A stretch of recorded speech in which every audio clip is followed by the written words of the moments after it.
Les Congolais devront prendre leur mal en patience pour voir ou palper du doigt les différentes réalisations dans le vaste secteur des infrastructures en RDC, affirmation du ministre des Infrastructures et Travaux publics pour Alexis Guizaro. Les résultats ou les effets escomptés vont se manifester progressivement. Tout en étant parfaitement conscient que ce n'était qu'une première phase, que ce n'était pas exhaustif.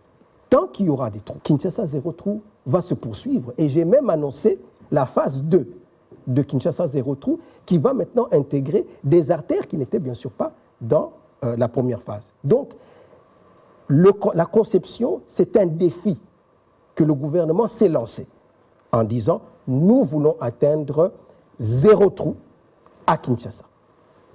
C'est notre capitale, c'est le miroir de notre pays, donc il faut que nous arrivions à ce que toutes les artères soient dans un état de praticabilité impeccable. Donc c'est une ambition. Alors Mbuji-Mayi, Kananga, comme vous le savez, effectivement, ça fait partie de la route nationale numéro 1 et qui constitue la route prioritaire parce que c'est vraiment l'épine dorsale de notre pays. Elle traverse 11 provinces de notre pays, donc c'est bien pour cela qu'on appelle la route nationale numéro 1. Au jour d'aujourd'hui, pour ce qui concerne le tronçon entre Mbuji-Mayi et Kananga, nous allons mutualiser les financements entre pas deux entreprises, mais disons deux sources de financement. Nous allons les mutualiser.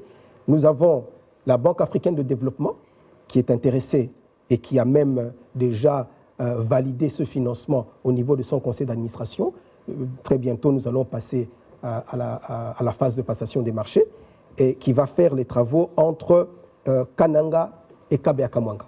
Et la phase entre Kabea-Kamwanga jusqu'à Mbuji-Mayi sera faite par l'entreprise Samcrit, qui est une entreprise qui a gagné ce marché-là. Et à terme, donc, on pourra voir cette route